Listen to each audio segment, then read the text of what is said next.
Story presents The Jungle Book by Rudyard Kipling, Part 8. Hello, this is Richard, and I'm here with another episode of The Jungle Book. Mowgli has been kidnapped by the monkey people, the Bandalog. Bagheera, the Black Panther, Baloo the Bear, and Kaa the Python have come to his rescue and are fighting in a desperate struggle. Bagheera has been completely overcome by monkey people and is calling for help. Baloo fears that Kaa might have sneaked away at the last minute.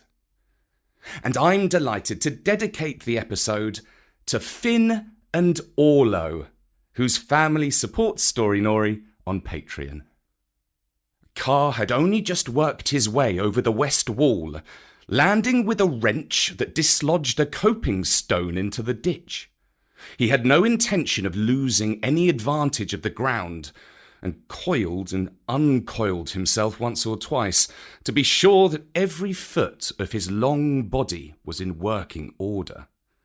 All that while, the fight with Baloo went on, and the monkeys yelled in the tank round Bagheera, and Mang the Bat, flying to and fro, carried the news of the great battle over the jungle, till even Hati, the wild elephant, trumpeted, and far away scattered bands of the monkey folk woke and came leaping along the tree roads to help their comrades in the cold layers, and the noise of the fight roused all the daybirds for miles round.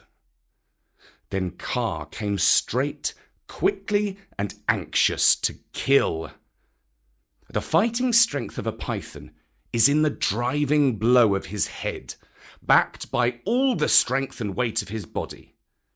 If you can imagine a lance, or a battering ram, or a hammer weighing nearly half a ton, driven by a cool, quiet mind living in the handle of it, you can roughly imagine what Kaa was like when he fought. A python 4 or 5 feet long can knock a man down if he hits him fairly in the chest. And Kaa was 30 feet long, as you know. His first stroke was delivered into the heart of the crowd round Baloo.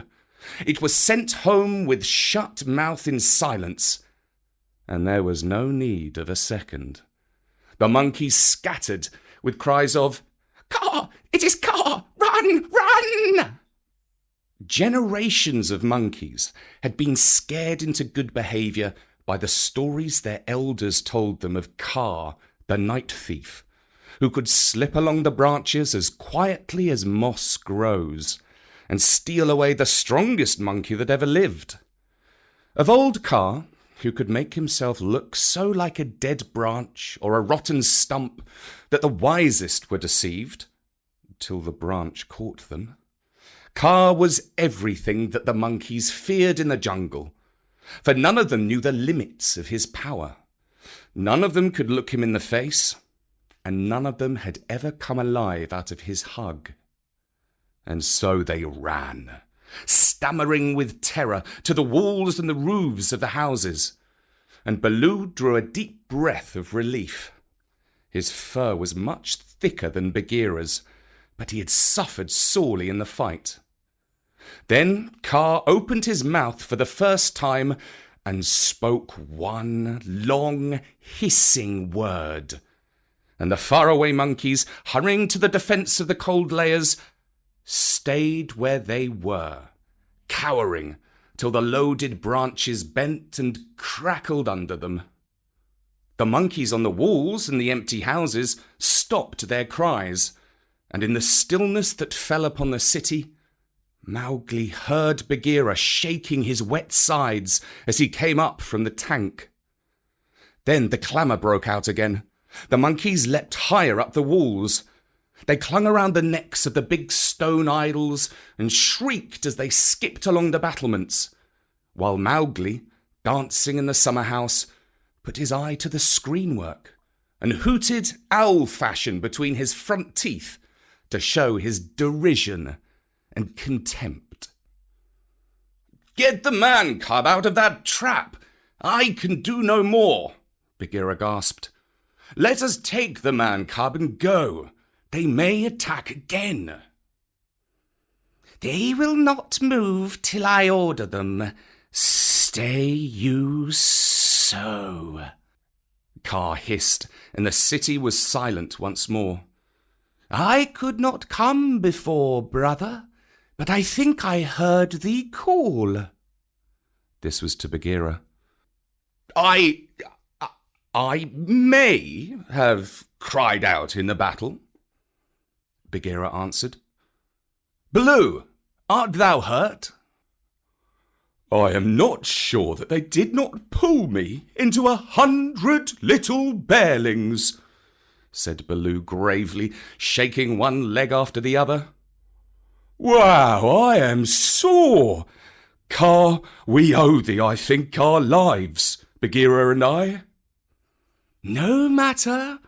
Where is the manling? Here, in a trap. I cannot climb out, cried Mowgli. The curve of the broken dome was above his head.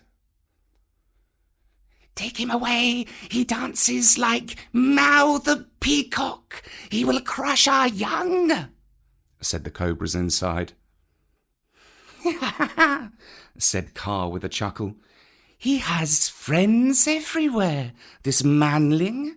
Stand back, manling, and hide you, O poison people. I break down the wall.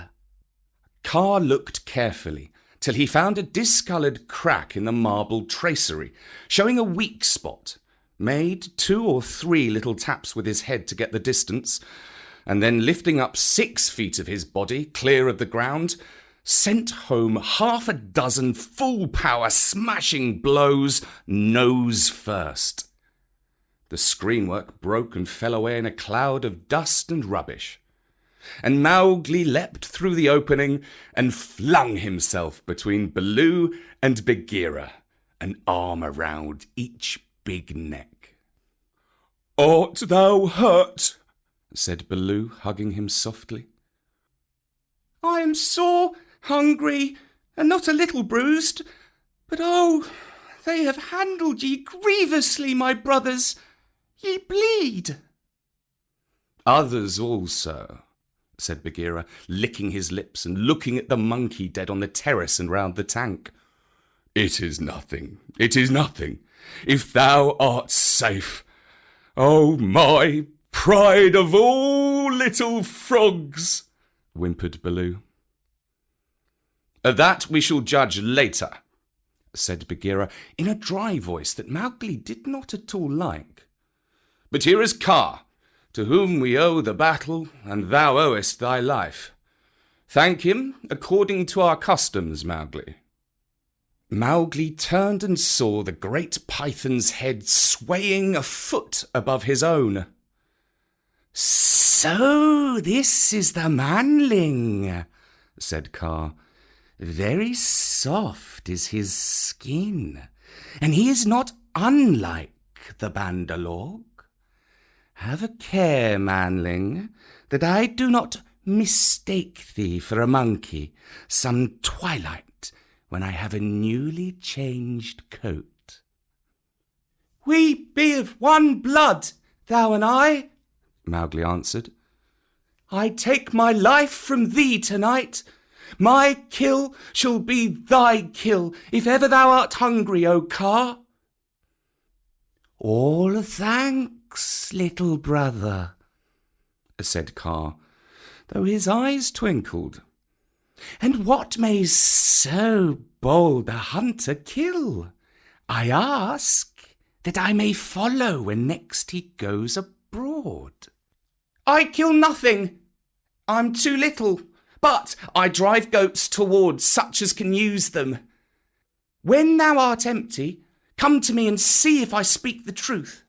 I have some skill in these." He held out his hands. "And if ever thou art in a trap, I may pay the debt which I owe to thee, to Bagheera and to Baloo here. Good hunting to ye all, my masters." "Well said," growled Baloo, for Mowgli had returned thanks very prettily. The python dropped his head lightly for a minute on Mowgli's shoulder. "A brave heart and a courteous tongue," said he. "They shall carry thee far through the jungle, manling. But now go hence quickly with thy friends. Go and sleep, for the moon sets, and what follows it is not well that thou shouldst see." The moon was sinking behind the hills, and the lines of trembling monkeys huddled together on the walls and battlements looked like ragged, shaky fringes of things. Baloo went down to the tank for a drink, and Bagheera began to put his fur in order as Kaa glided out into the centre of the terrace and brought his jaws together with a ringing snap that drew all the monkeys' eyes upon him. "The moon sets," he said. "Is there yet light enough to see?" From the walls came a moan, like the wind in the treetops. "We see, O Kaa!" "Good! Begins now the dance of the hunger of Kaa. Sit still and watch." He turned twice or thrice in a big circle, weaving his head from right to left. Then he began making loops and figures of 8 with his body, and soft, oozy triangles that melted into squares and 5-sided figures, and coiled mounds, never resting, never hurrying, and never stopping his low, humming song. It grew darker and darker, till at last the dragging, shifting coils disappeared, but they could hear the rustle of the scales. Baloo and Bagheera stood still as stone, growling in their throats, their neck hair bristling, and Mowgli watched and wondered. "Bandalog," said the voice of Kaa at last, "can ye stir foot or hand without my order? Speak!" "Without thy order, we cannot stir foot or hand, O Kaa!" "Good. Come all one pace nearer to me." The lines of the monkeys swayed forward helplessly, and Baloo and Bagheera took one stiff step forward with them. "Nearer!" hissed Kaa, and they all moved again. Mowgli laid his hands on Baloo and Bagheera to get them away, and the two great beasts started as though they had been waked from a dream. "Keep thy hand on my shoulder," Bagheera whispered. "Keep it there, or I must go back. Must go back to Kaa." "It is only Kaa making circles on the dust," said Mowgli. "Let us go." And the three slipped off through a gap in the walls to the jungle.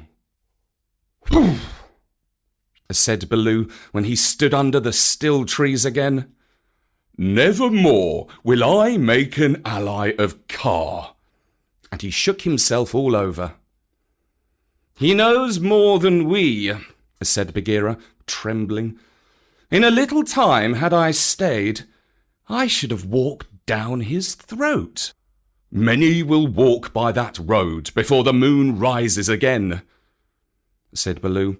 "He will have good hunting, after his own fashion." "But what was the meaning of it all?" said Mowgli, who did not know anything of a python's powers of fascination.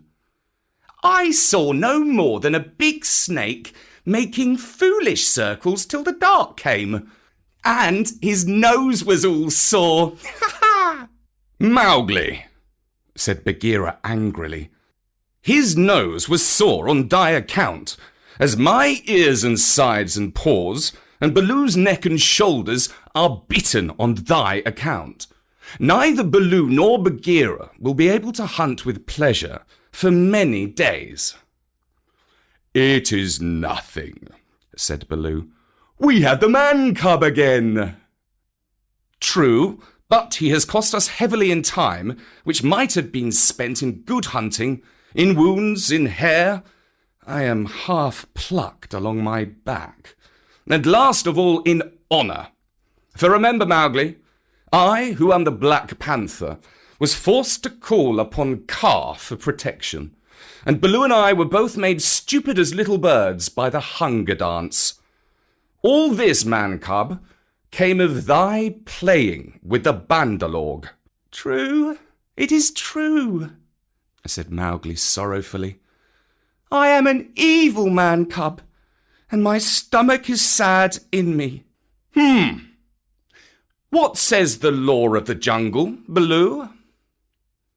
Baloo did not wish to bring Mowgli into any more trouble, but he could not tamper with the law, so he mumbled, Sorrow never stays punishment.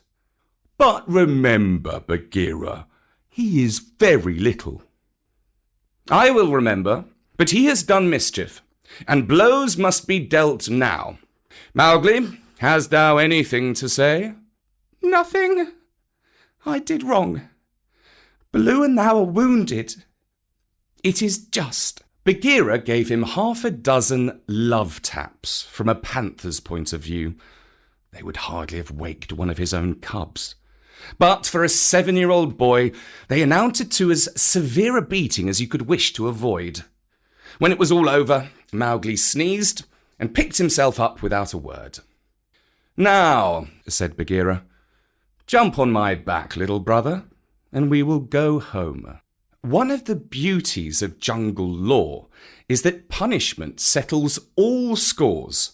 There is no nagging afterward. Mowgli laid his head down on Bagheera's back and slept so deeply that he never waked when he was put down in the home cave. And we would like to thank our supporters on Patreon, including Finn and Orlo, who write to us. Our names are Finn, 10 years old, and Orlo, 8 years old. We started listening to Storynory in Washington, D.C. when we were a few years old.